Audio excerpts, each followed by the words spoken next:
যখন সূরাতুল মুমিনুন নাজিল হয়, রাসূল করিম সাল্লাল্লাহু আলাইহি ওয়াসাল্লাম তিনি কাবার চত্বরে বসেছিলেন। সবাই বলেন তো কোথায় বসেছিলেন?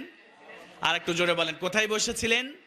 কাবার চত্বরে বসেছিলেন। সাহাবায়ে কেরাম রাদিয়াল্লাহু তাআলা আনহুম আজমাইন তারা কাবার চত্বরে বসেছিলেন। হযরত ওমর, হযরত আবু বকর, এরপরে অন্যান্য সাহাবীরা তারাও বিশ্ব নবীর পাশেই তারা বসেছিলেন। এমন সময় চারিদিক থেকে কেমন যেন মৌমাছির মতো গুনগুন গুনগুন আওয়াজ শুরু হয়ে গেল।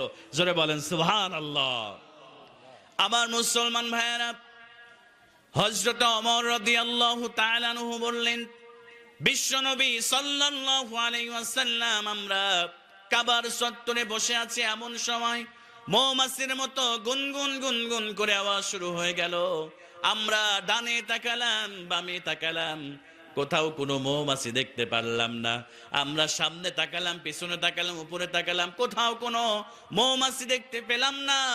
এবার আমরা চিন্তা করলাম বিশ্বনবীর উপরে মনে হয় আল্লাহর পক্ষ থেকে জিবরাইল আমিন আলাইহিস সালাম ওহী নিয়ে তিনি অবতরণ করেছে।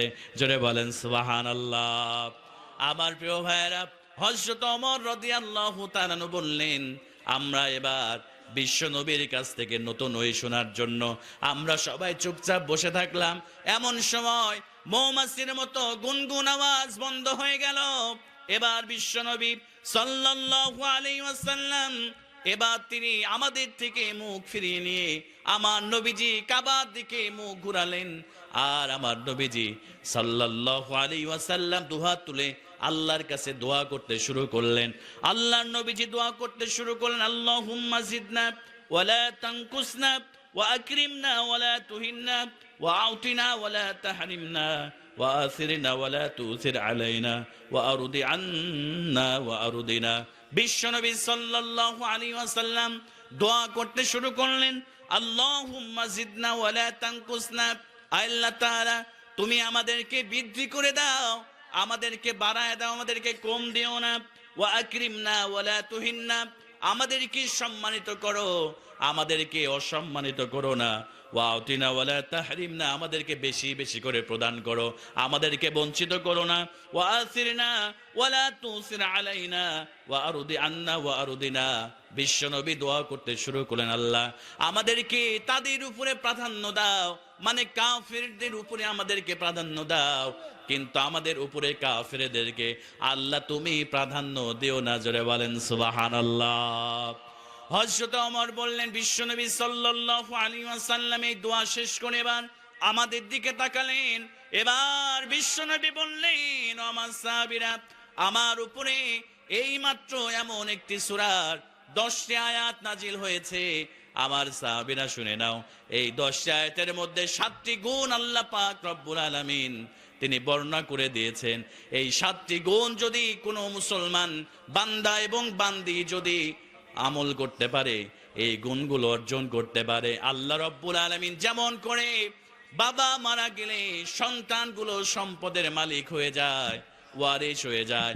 আবার মুসলমান ভাইয়েরা, বিশ্বনবী সাল্লাল্লাহু আলাইহি ওয়াসাল্লাম বললেন, এই 7টি গুণ যদি অর্জন করতে পারে কোনো মুসলমান নরনারী, আল্লাহ পাক রব্বুল আলামিন তাদেরকে জান্নাতুল ফিরদাউসের ওয়ারিস উত্তরাধিকারী বানায় দিবে। জোরে বলেন সুবহানাল্লাহ। এবার আমার সাহাবীরা যেমন করে পিতা মারা গেলে যেমন সন্তানেরা সম্পদের ওয়ারিস হয়ে যায়, উত্তরাধিকারী হয়ে যায়, ঠিক তেমনই ভাবে এই 7টি গুণ যদি কোনো মুসলমান নরনারী যদি আমল করতে পারে, বৈশিষ্ট্যগুলো ক্যারেক্টারগুলো যদি অর্জন করতে পারে, আল্লাহ পাক রব্বুল ইজ্জাত ওয়াল জালাল, আল্লাহ পাক সুবহানাহু ওয়া তাআলার হাবিব বললেন, তারা এই গুণগুলো অর্জন করার মাধ্যমে তারা জান্নাতুল ফিরদাউসের মালিক উত্তরাধিকারী হয়ে যাবে। জোরে বলেন সুবহানাল্লাহ। তাহলে প্রিয় ভাইয়েরা, এই 7টি গুণ আমরা শুনবো তো ইনশাআল্লাহ। সবাই শুনে আমরা জান্নাতুল ফিরদাউসের মেহমান হিসেবে আল্লাহ পাক যেন আমাদের কবুল করে নেন। আমরা সকলেই পড়ে আল্লাহুম্মা আমিন। প্রিয় ভাইয়েরা, আমরা মনে করি যে এই দুনিয়ার অর্থ সম্পদ, এই দুনিয়ার টাকা পয়সা, এগুলোই হচ্ছে সফলতার মানদণ্ড। কথা বলেন ঠিক কিনা? আমরা এটা মনে করি, কিন্তু আল্লাহ পাক রব্বুল ইজ্জাত ওয়াল জালাল বলছেন, লা ইয়াস্তাউই আসহাবুন নারি ওয়া আসহাবুল জান্নাহ, আসহাবুল জান্নাতি হুমুল ফাইজুন। জোরে বলেন আল্লাহু আকবার। আল্লাহ পাক বললেন, যারা জান্নাতি আর যারা জাহান্নামী তারা কখনো সমান হতে পারে না। The people of paradise and the people of hellfire, they never be equal ever. The people of paradise gain the ultimate success in life. আল্লাহ পাক বললেন যারা জান্নাতি আর যারা জাহান্নামী তারা সমান নয়। যারা আল্লাহর জান্নাতে প্রবেশ করবে, আল্লাহর ক্ষমা পেয়ে, তারাই হচ্ছে প্রকৃত সফলতা অর্জন করবে। জোরে বলেন সুবহানাল্লাহ। এজন্য আমার মুসলমান ভাইয়েরা, আমরা সবাই সফল হতে চাই। আমরা সবাই আল্লাহর জাহান্নাম থেকে বেঁচে, আমরা সবাই জান্নাতুল ফেরদাউসে প্রবেশের মাধ্যমে আমরা সবাই সফল হতে চাই।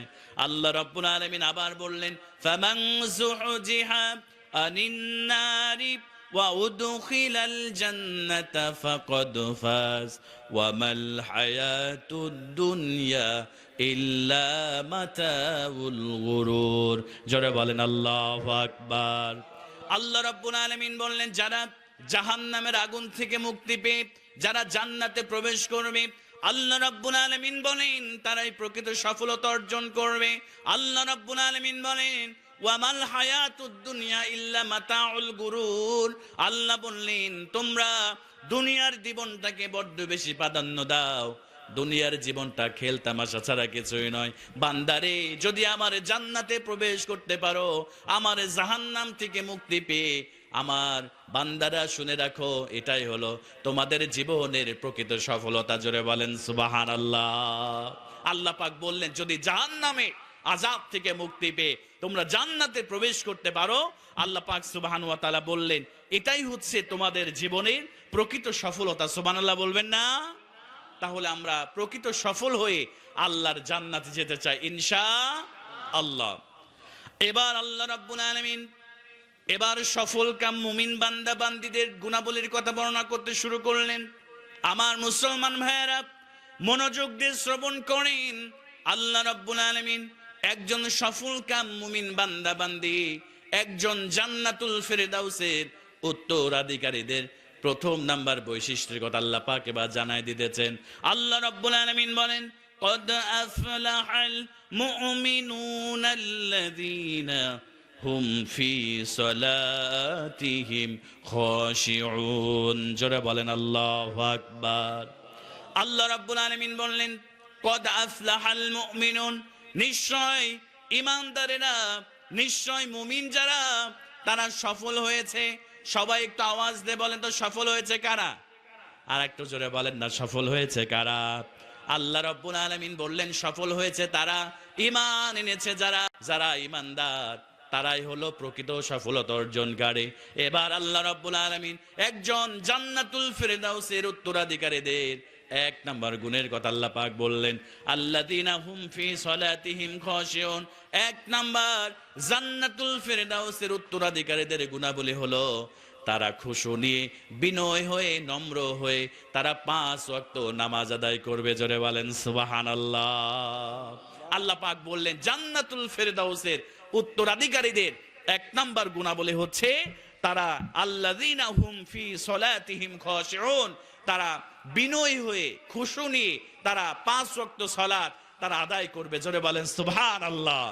তাহলে আমরা জান্নাতুল ফেরদাউসের উত্তরাধিকারীদের এক নম্বর গুণের কথা শুনতে পারলাম যে যারা 5 ওয়াক্ত নামাজ সুন্দরভাবে, যারা জামাতের সহিত, যারা খুশু নিয়ে, বিনয়ী হয়ে যারা রবের দরবারে সেজদা দিবে, নামাজ পড়বে, আল্লাহ পাক সুবহানাহু ওয়া তাআলা তাদেরকে আল্লাহ পাক রব্বুল ইজ্জাত ওয়াল জালাল জান্নাতুল ফেরদাউস দিয়ে আল্লাহ পাক ধন্য করে দেবে। জোরে বলেন সুবহানাল্লাহ।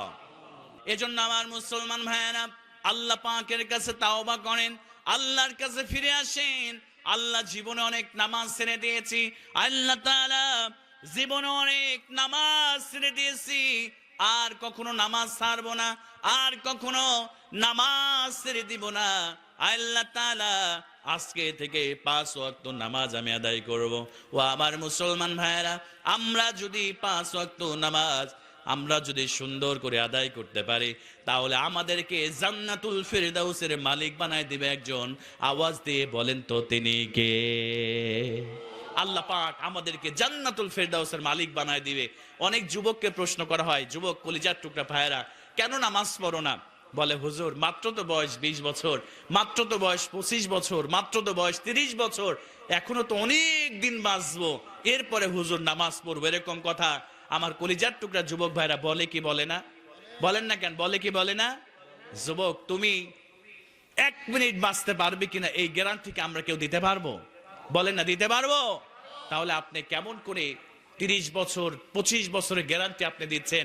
অনেক যুবক এরকম আমরা দেখেছি কিনা যে বাবা মৃত্যু সজ্জায়, বাবা কখন যেন রুহটা বের হয়ে যাবে, দাদা হাসপাতালের বেডে শুয়ে রয়েছে, অথচ বাবাও মরে যাচ্ছে না, দাদাও মারা যায় না। টকবগে যুবকটা মোটরসাইকেল নিয়ে রাস্তায় বের হয়েছে, বের হওয়ার পরে অ্যাক্সিডেন্ট করে এই দুনিয়া থেকে বিদায় নিয়েছে। এরকম আছে না নাই? কথা বলেন, এরকম আছে না নাই? তাহলে যুবক তুমি কেন 10 বছর 20 বছর 25 বছর হিসাব করো?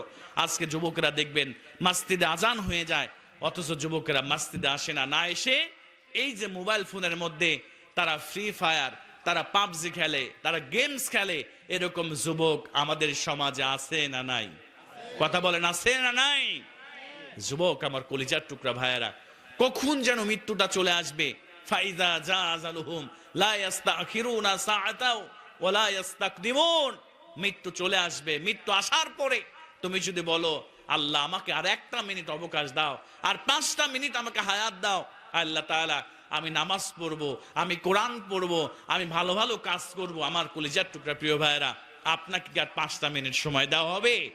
দেওয়া হবে না। নির্দিষ্ট টাইমে আপনার রুহটা কবজ করা হবে। আপনি যদি বেনামাজি হন, আল্লাহ পাক রব্বুল ইজ্জাত ওয়াল জালালের জাহান্নাম আপনার জন্য অবধারিত হয়ে যাবে। জোরে বলেন নাউযুবিল্লাহ। এজন্য আমার কলিজার টুকরা যুবক ভাইয়েরা, আজকে থেকেই নামাজ পড়তে হবে। নামাজের জন্য টাইম দেওয়ার দরকার নাই। 5 বছর পরে নামাজ পড়ব, 10 বছর পরে নামাজ পড়ব। ও কলিজার টুকরা যুবক, ফেসবুক পেপার পত্রিকা খুললে দেখা যায় আমাদের দেশে অসংখ্য টকবগে তাগড়া যুবক, বাবা মৃত্যু সজ্জায় হাসপাতালের বেডে শুয়ে রয়েছে, দাদা কখন যেন রুহটা বের হয়ে যাবে, দাদা বেঁচে থাকি, বাবা বেঁচে থাকি, কিন্তু যুবকটা বাইকে অ্যাক্সিডেন্ট করে দুনিয়া থেকে বিদায় নিয়ে চলে গিয়েছে। এরকম অসংখ্য নজির আমাদের সমাজের মধ্যে, আমাদের দেশের মধ্যে প্রতিনিয়ত আমরা দেখতে পাই। আমার মুসলমান কলিজার টুকরা যুবক ভাইয়েরা, তোমার নামাজ আল্লাহর কাছে কত দামি। আল্লাহ পাকের হাবিব বিশ্বনবী সাল্লাল্লাহু আলাইহি ওয়াসাল্লাম বলেন, একজন যুবক যখন মসজিদে মুয়াজ্জিন আজান দিয়ে দেয় হাইয়া আলাস সালাত হাইয়া আলাল ফালাহ, নামাজের জন্য আসো, নামাজের জন্য আসো, কল্যাণের জন্য আসো। যুবক ভাইয়েরা ভালো করে মনটা নরম করে দিয়ে শুনেন। এবার আল্লাহ রাসূল বললেন, এবার একজন যুবক যদি আজান শোনার পরে সুন্দর করে ওযু করে উত্তম পোশাক পরিধান করে ওই যুবকটা যখন মসজিদের দিকে রওনা হয়ে যায়, আল্লাহ রাসূল বললেন ওই যুবকের জন্য আল্লাহর অগণিত ফেরেশতারা মাগফিরাতের দোয়া ওই যুবকের জন্য করতে থাকে। জোরে বলেন সুবহানাল্লাহ। আবার মুসলমান ভাইরা, এবার বিশ্বনবী বললেন শুধু তাই নয়, এবার ওই যুবকটা যখন মসজিদের মধ্যে প্রবেশ করে, মসজিদের মধ্যে প্রবেশ করার পরে ইমামের পিছনে দাঁড়িয়ে যায়, দাঁড়ানোর পরে আল্লাহু আকবার বলে যখন নামাজের মধ্যে যুবকটা দাঁড়িয়ে যায়, ওই যুবকটা দুনিয়ার কোনো প্রেসিডেন্টের সামনে দাঁড়ায় না, দুনিয়ার কোনো প্রধানমন্ত্রীর সামনে দাঁড়ায় না, দুনিয়ার কোনো চেয়ারম্যান মেম্বারের সামনে দাঁড়ায় না। ওই যুবকটা সরাসরি তার রবের সামনে ওই যুবকটা দাঁড়িয়ে যায়। জোরে বলেন সুবহানাল্লাহ। এবার বিশ্বনবী বললেন, যুবকটা এবার যখন শুরু করে দেয় সূরাতুল ফাতিহা, এবার যখন সূরাতুল ফাতিহা পড়ে, আল্লাহর নবী বললেন ওই যুবকটা যখন সূরাতুল ফাতিহা পড়তে শুরু করে দেয়, বিশ্বনবী বললেন ওই যুবকটা দুনিয়ার কোনো সাধারণ কারোর সাথে কথা বলা শুরু করে না, ওই যুবকটা তার রব তার আল্লাহর সঙ্গে সরাসরি সে কথা বলা শুরু করে দেয়। জোরে বলেন সুবহানাল্লাহ। আল্লাহ রাসূল বললেন যখন যুবকটা নামাজে দাঁড়িয়ে যায়, সে রবের সামনে দাঁড়িয়ে তার রব, তার সৃষ্টিকর্তা, তার পালনকর্তা, তার আল্লাহর সঙ্গে সে কথা বলা শুরু করে দেয়। জোরে বলেন সুবহানাল্লাহ। আমার যুবক ভাইয়েরা, এখানে শেষ নয়। এবার বিশ্বনবী সাল্লাল্লাহু আলাইহি ওয়াসাল্লাম এবার সুন্দর করে বললেন, ওই যুবকটা যখন এবার যখন রুকু দিয়ে দেয়, রুকু থেকে মাথাটা তুলে সেজদা দিয়ে দেয়। ও কলিজার টুকরা যুবক, তোমার সেজদার দাম আল্লাহর কাছে কত দামি, কত মূল্যবান। এবার রাসূল বললেন, ওই যুবকটা যখন আল্লাহর কদমে সেজদা দিয়ে দেয়, আল্লাহ রাব্বুল আলামিন তার সেজদার কারণে এত খুশি হয়ে যায়। বিশ্বনবী বললেন, ওই সেজদা দেওয়ার কারণে, যুবকের সেজদার কারণে আল্লাহর আরশটা পর্যন্ত থরথর করে কাঁপতে থাকে। জোরে বলেন সুবহানাল্লাহ। বিশ্বনবী সাল্লাল্লাহু আলাইহি সাল্লাম বলেন, শুধু তাই নয়, এবার যখন যুবকটা সেজদা দিয়ে আল্লাহর কদমে লুটিয়ে পড়ে যখন বলে সুবহান রাব্বিয়াল আলা, যখন সে আল্লাহর পবিত্রতা, আল্লাহর বরত্বের ঘোষণা করে, এবার আল্লাহ পাকের হাবিব বললেন, আল্লাহ পাক রব্বুল আলামিন ফেরেশতাদেরকে ডাক দিয়ে বলে, উনজুর ইলা শাব, ও আমার ফেরেশতারা, আমার যুবক বান্দার দিকে নজর করো, আমার যুবক বান্দার দিকে তাকাও, আমার যুবক বান্দা কি করেছে, আমার যুবক বান্দা কি বলছে। এবার ফেরেশতারা বলে, আল্লাহ তাআলা তোমার যুবক বান্দা তোমার কদমে সেজদা দি, তোমার কদমে লুটিয়ে পড়ে, তোমার যুবক বান্দা তোমার প্রশংসা করছে, তোমার বরত্বের ঘোষণা করছে, তোমার পবিত্রতার ঘোষণা করছে। আল্লাহ পাক রব্বুল আলামিন এবার হাসতে শুরু করে দেয় আর অহংকার করতে শুরু করে দেয়। আল্লাহ পাক ফেরেশতাদেরকে ডাক দিয়ে বলে, ফেরেশতারা, আমার যুবক বান্দা আমাকে কখনো দেখেছে নাকি? ফেরেশতারা বলে, আল্লাহ তাআলা কখনো দেখে নাই। এবার আল্লাহ রাব্বুল আলামিন ডাক দিয়ে বলে, ও আমার ফেরেশতারা, আমার বান্দা আমারে না দেখে আমাকে পবিত্র বলেছে, আমারে বড় বলেছে।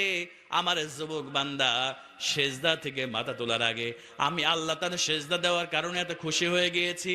আমার যুবক বান্দা সেজদা থেকে মাথা তোলার আগে আমাকে যেহেতু পবিত্র বলেছে, আমি আল্লাহ তার জীবনে, তার আমল নামায় একটাও গুনাহ রাখতে চাই না। আমি আল্লাহ পাক রব্বুল আলামিন তার সেজদা থেকে মাথা তোলার আগে আমি আল্লাহ তার জীবনের সব গুনাহ মাফ করে, আমি আল্লাহ আমার যুবক বান্দাকে আমিও পবিত্র বলে ঘোষণা করে দিলাম। জোরে বলেন সুবহানাল্লাহ। আল্লাহ পাক বলে, ফেরেশতারা সাক্ষী হয়ে যাও, আমার যুবক বান্দা আমারে পবিত্র বলেছে, আমাকে বড় বলেছে, আমার শ্রেষ্ঠত্বের ঘোষণা করেছে। আমি আমার বান্দার জীবনে গুনাহ থাকবে এইটা আমি পছন্দ করি না।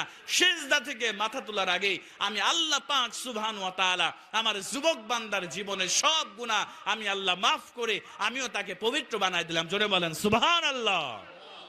এই জন্য কলিজার টুকরা যুবক ভাইয়েরা রিকোয়েস্ট করে বলে যায়, অনুরোধ করে বলে যায়, প্রিয় ভাইয়েরা, নামাজ ছেড়ে দিবেন না। 5 ওয়াক্ত নামাজ যদি সুন্দর করে আদায় করতে পারেন, তাহলে আল্লাহ পাক সুবহানাহু ওয়া তাআলা আপনার জন্য, আল্লাহ পাক রব্বুল ইজ্জাত ওয়াল জালাল আপনাকে জান্নাত দিয়ে, জান্নাতুল ফেরদাউসের মালিক আল্লাহ পাক সুবহানাহু ওয়া তাআলা আপনাকে বানায় দিবে। জোরে বলেন সুবহানাল্লাহ। এজন্য আমার প্রিয় ভাইয়েরা, আল্লাহ রাব্বুল আলামিন বললেন, কদ আফলাহাল মুমিনুনাল্লাযীনা হুম ফি সলাতিহিম খাশিউন। আল্লাহ পাক রব্বুল আলামিন বললেন, নিশ্চয় মুমিনেরা সফলতা অর্জন করেছে।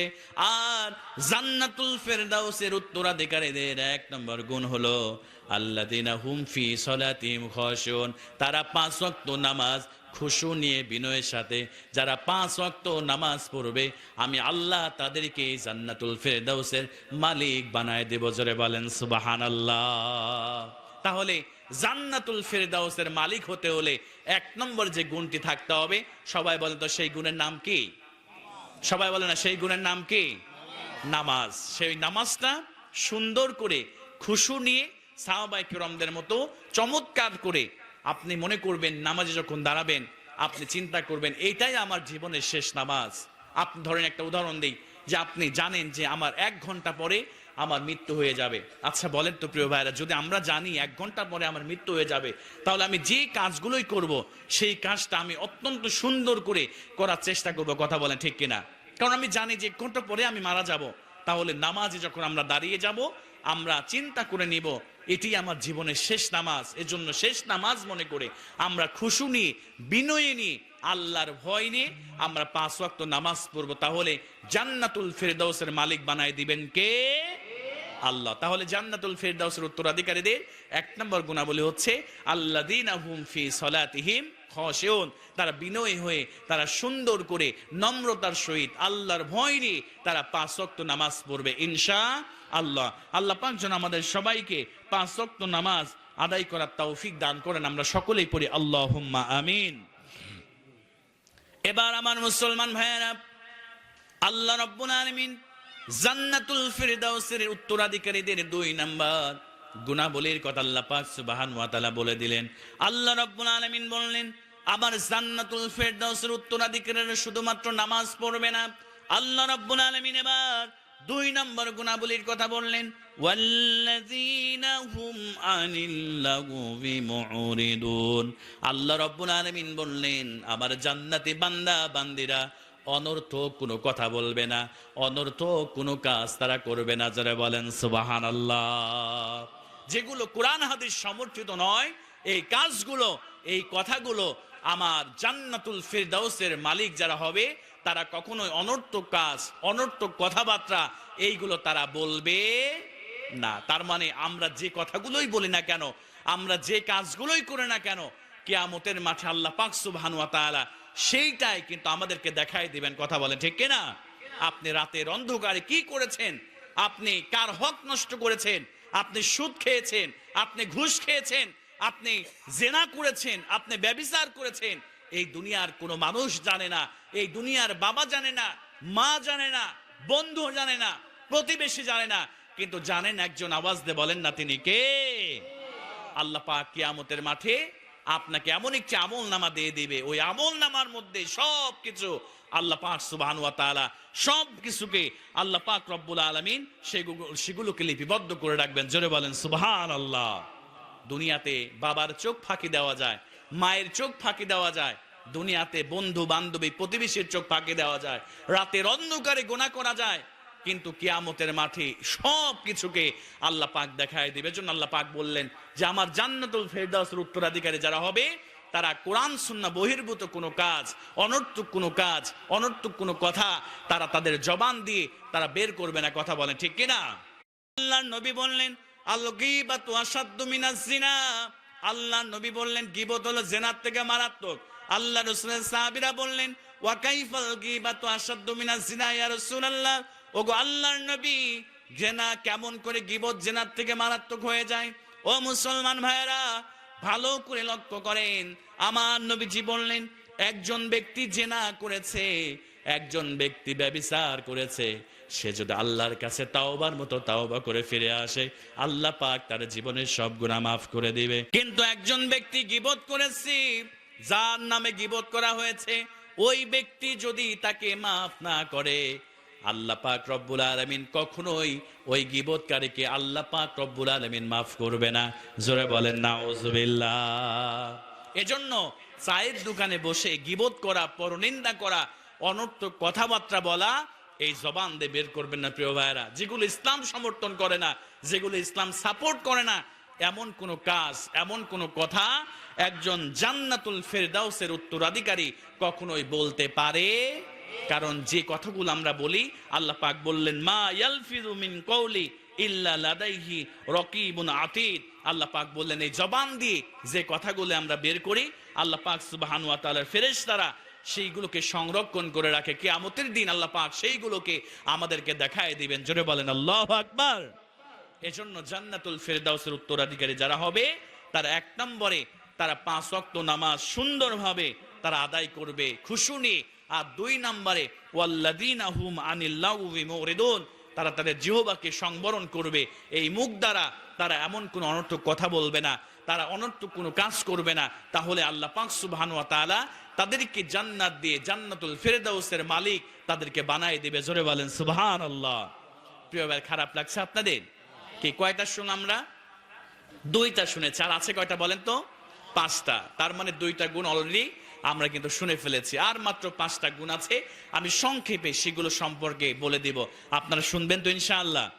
ইনশাআল্লাহ। আমি ধৈর্যের ত্রুটি ঘটাবো না, অল্প সময়ের মধ্যে সংক্ষেপে আমি গুণগুলো আমি আলোচনা করে দেবো ইনশাআল্লাহ। তাহলে একটু আওয়াজ দিয়ে বলেন না প্রিয় ভাইরা, 1 নম্বর জান্নাতুল ফিরদাউসের উত্তরাধিকারীদের 1 নম্বর গুণ কি? সবাই বলেন, গুণ কি? নামাজ। 2 নম্বর বলেন তো কি? অনর্থক কথাবার্তা কাজকর্ম করা যাবে যেগুলো কোরআন হাদিস সমর্থন করে না, অনর্থক কোনো কাজ, অনর্থক কোনো কথা একজন জান্নাতুল ফেরদাউসের উত্তরাধিকারী কখনো বলতে এবং করতে পারে। ওয়াল্লাযীনা হুম আনিল লাগওয়ি মুরিদুন, তারা এই জবান দিয়ে আল্লাহ যেটাকে নিষেধ করেছে, আল্লাহ যেটাকে হারাম করেছে, এরকম ধরনের কোন অনর্থক কথা, অনর্থক কাজ করতে পারে। তাহলে এটা হচ্ছে 2 নাম্বার জান্নাতুল ফেরদাউসের উত্তরাধিকারীদের গুণাবলী। এবার আল্লাহ রাব্বুল আলামিন একজন জান্নাতুল ফেরদাউসের উত্তরাধিকারীদের 3 নম্বর গুণাবলীর কথা বলল, ভালো করে লক্ষ্য করেন। আল্লাহ রাব্বুল আলামিন বলেন, আমার জান্নাতুল ফেরদাউসের উত্তরাধিকারীদের 1 নম্বর গুণ হলো তারা খুশু নিয়ে 5 ওয়াক্ত নামাজ পড়বে। 2 নম্বরে অনর্থক কোনো কাজ, অনর্থক কোনো কথা বলবে না। আর 3 নম্বরে আল্লাহ পাক রব্বুল আলামিন সুন্দর করে জানায় দিলেন, আল্লাহ রাব্বুল আলামিন বললেন আমার জান্নাতুল ফেরদাউসের উত্তরাধিকারীদের 3 নম্বর গুণাবলী হলো ওয়াল্লাযীনা হুম লিয-যাকাতি ফাঈলুন। আল্লাহ রাব্বুল আলামিন বললেন জান্নাতুল ফেরদাউসের উত্তরাধিকারীরা তারাই যারা আমি আল্লাহ যাদেরকে সম্পদ দিয়েছি, নিসাব পরিমাণ সম্পদের যারা মালিক হয়েছে, তারা আল্লাহ পাকের রাস্তায়, তারা আল্লাহর খুশির জন্য তারা যাকাত আদায়ে সক্রিয় ভূমিকা পালন করবে। জোরে বলেন সুবহানাল্লাহ। আমার মুসলমান ভাইরা, যাদেরকে আল্লাহ রাব্বুল আলামিন সম্পদ দিয়েছে, যাদেরকে 7.5 ভরি স্বর্ণ যাদের আছে, যাদের 52 ভরি রৌপ্য যাদের আছে, বা সমপরিমাণ নগদ অর্থ যাদের আছে, আমার মুসলমান প্রিয় ভাইয়েরা, আল্লাহ পাক রব্বুল আলামিন তাদের জন্য যাকাতকে ফরজ করে দিয়েছে। তারা নিজেরাও যাকাত দিবে এবং যারা সমাজের মধ্যে যাকাত দেয় না তাদেরকে যাকাত আদায়ের জন্য তারা উৎসাহ প্রদান করবে, তারাও যাকাত আদায়ের ব্যাপারে উদ্বুদ্ধ করবে। জোরে বলেন সুবহানাল্লাহ। আমার মুসলমান ভাইয়েরা, যাদের উপরে আল্লাহ যাকাতকে ফরজ করে দিয়েছে, এরপরেও যারা যাকাত দিবে না, আল্লাহ পাক রব্বুল আলামিন তাদের জন্য কেমন আযাব আল্লাহ সৃষ্টি করে রেখেছে। আল্লাহ রাব্বুল আলামিন বলেন, যারা তাদের সম্পদ গচ্ছিত করে রাখবে, যাকাত দিবে না, আল্লাহ পাক রব্বুল আলামিন তাদের এই সম্পদগুলোকে কিয়ামতের মাঠে আগুন দিয়ে উত্তপ্ত করে আল্লাহ পাক রব্বুল আলামিন তাদের কপালে, তাদের পিঠে এবং পেটের মধ্যে তাদের সেক দিতে থাকবে। আজকে মুসলমানেরা দান করতে চায় না, আজকে মুসলমানেরা আল্লাহর রাস্তায় খরচ করতে চায় না। এবার হযরত আবু দাদা রাদিয়াল্লাহু তাআলা আনহু বাড়িতে চলে যাওয়ার পরে স্ত্রীকে ডাক দিয়ে বললেন, ও প্রাণের বিবি, 2টা ছোট্ট ছোট্ট সন্তানকে ডাকলেন, ও আমার কলিজার টুকরা সন্তান, তাড়াতাড়ি ঘর থেকে বের হয়ে যাও, যেগুলো প্রয়োজনীয় জিনিসপত্র নিয়ে ঘর থেকে বের হয়ে যাও। প্রাণের বিবি ডাক দিয়ে বলে, আবু দাদা, প্রাণের স্বামী গো, কেন ঘর থেকে আপনি বের হয়ে যেতে বলেন? এবার হযরত আবু দাদা রাদিয়াল্লাহু তাআলা আনহু বললেন, আমি জান্নাতের মধ্যে একটা খেজুর গাছের বিনিময়ে আমার এই বাড়ি, আমার 300 গাছের খেজুর বাগান, আমার মিষ্টি পানির কুয়া আমি বিক্রি করে দিয়েছি। জোরে বলেন সুবহানাল্লাহ। এবার স্ত্রী খুশি হয়ে গেলেন, হাসতে হাসতে ঘর থেকে দৌড় দিয়ে বের হয়ে আসলেন আর বললেন, ও প্রাণের স্বামী, আপনার মতো শ্রেষ্ঠ ব্যবসায়ী এই জমিনের মধ্যে আর কেউ নাই, যে দুনিয়ার খেজুর বাগানের বিনিময়ে জান্নাতের মধ্যে খেজুর গাছের মালিক হয়ে যায়। জোরে বলেন সুবহানাল্লাহ। এবার 2জন সন্তান যখন এই কথাটা শুনতে পারলেন, সঙ্গে সঙ্গে আল্লাহু আকবারের স্লোগান দিয়ে, ও মুসলমান ভাইয়েরা, এবার তারা ঘর থেকে আল্লাহু আকবার বলে মিছিল করতে করতে বের হয়ে যায় আর বলে, আমার বাবার মতো শ্রেষ্ঠ ব্যবসায়ী এই দুনিয়ার মধ্যে আর দ্বিতীয়টা নাই। জোরে বলেন সুবহানাল্লাহ। আমার মুসলমান ভাইয়েরা, এজন্য আল্লাহর রাস্তায় ব্যয় করবেন। যাদের যাকাত দেওয়ার সামর্থ্য হয়েছে তারা যাকাত দিবেন। সামনেই রমজান মাস, সম্পদের হিসাব করে যতটুকু যাকাত হয় 2.5% হারে সম্পদগুলোকে সুন্দর করে হিসাব করে আপনি যাকাত দিয়ে দিবেন, তাহলে আল্লাহ পাক রব্বুল আলামিন আপনাকে জন্য জান্নাতুল ফিরদাউসের মালিক আল্লাহ পাক রব্বুল আলামিন বানায় দিবে। জোরে বলেন সুবহানাল্লাহ। তাহলে যাদের উপরে যাকাত ফরজ হয়েছে, যদি যাকাতগুলো সুন্দরভাবে দেয়, যারা বেশি বেশি করে আল্লাহর রাস্তায় ব্যয় করবে, আল্লাহ পাক সুবহানাহু ওয়া তাআলা তাদেরকে জান্নাতুল ফিরদাউসের মালিক বানায় দিবে। সুবহানাল্লাহ বলবেন না? বলেন, ওয়াল্লাযীনা হুম লিআমানাতিহিম ওয়া আহদিহিম রাউন। আল্লাহ রাব্বুল আলামিন বললেন, আমার জান্নাতুল ফিরদাউসের উত্তরাধিকারীদের 5 এবং 6 নাম্বার গুণ হলো তারা আমানতদারিতার গুণ তাদের মধ্যে থাকবে, আর তারা ওয়াদার খেলাপ করবে না। যদি এই 5 এবং 6 নম্বর গুণ অর্জন করতে পারে, আল্লাহ রাব্বুল আলামিন তাদেরকে জান্নাতুল ফেরদাউসের মালিক আল্লাহ বানায় দিবে। জোরে বলেন সুবহানাল্লাহ। তাহলে জান্নাতুল ফেরদাউসের উত্তরাধিকারীদের 5 এবং 6 নম্বর গুণ হচ্ছে ওয়াল্লাযিনা হুম লিআমানাতিহিম ওয়া আহদিহিম রাউন। তারা আমানতের খেয়ানত করবে না, আর তারা ওয়াদা করলে ওয়াদার খেলাফ করবে না। তারা আমানতের খেয়ানত করবে না, তারা ওয়াদার খেলাফও করবে না। জোরে বলেন সুবহানাল্লাহ। কারণ ওয়াদার খেলাফ করা আর আমানতের খেয়ানত করা এটি হচ্ছে মুনাফিকের লক্ষণ। কার লক্ষণ বলেন তো প্রিয় ভাইরা? এগুলো হচ্ছে মুনাফিকের লক্ষণ। কোন মুনাফিক কখনো আল্লাহর জান্নাতে প্রবেশ করতে পারবে। এজন্য বিশ্বনবী বললেন, লা ঈমানা লিমান লা আমানাতা লাহু ওয়ালা দীনা লিমান লা আহদা লাহু। আল্লাহ রাসূল বললেন, যার মধ্যে ঈমান নাই, যার মধ্যে ঈমান নাই, যার মধ্যে আমানতদারিতার গুণ নাই, তার মধ্যে ঈমান নাই। আর তার মধ্যে দিন নাই, যার মধ্যে ওয়াদা পালন করার গুণ নাই। আল্লাহ রাসূল সাল্লাল্লাহু আলাইহি ওয়াসাল্লাম আবার বললেন, আয়াতুল মুনাফিকি সালাসুন। মুনাফিকদের আলামত হলো 3টা। আল্লাহ রাসূল 1 নম্বরে বললেন, ইজা হাদ্দাসা কাযাবা। মুনাফিকের 1 নম্বর আলামত হলো তারা যখন কথা বলে মিথ্যা কথা বলে। 2 নম্বরে ওয়াইদা ওয়াদা খলাফা। যখন তারা ওয়াদা করে সেগুলোর খেলাফ করে। ওয়াইদা উতু মিনা খান। আর 3 নম্বরে যারা আমানত তাদের কাছে যদি রাখা হয়, তারা সেই আমানতের খেয়ানত করে। জোরে বলেন নাউজুবিল্লাহ। আমার মুসলমান ভাইয়েরা, এজন্য আমানতের খেয়ানত করা, ওয়াদা ভঙ্গ করা, এইটা হলো মুনাফিকের আলামত। আর আল্লাহ পাক রব্বুল আলামিন সুন্দর করে জানায় দিলেন, যারা মুনাফিক হবে এই মুনাফিকের জন্য আল্লাহ পাক রব্বুল আলামিন জাহান্নামের তলদেশে মুনাফিকদেরকে নিক্ষেপ করবে। জোরে বলেন নাউজুবিল্লাহ। এজন্য আল্লাহ রব্বুল আলামিন বলেন, ইন্নাল মুনাফিকিনা ফিদ দারকিল আসফালি মিনান নার ওয়া লান তাজিদা লাহুম নাসীরা। আল্লাহ রাব্বুল আলামিন বললেন, নিশ্চয় মুনাফিকদের অবস্থান জাহান্নামের তলদেশে।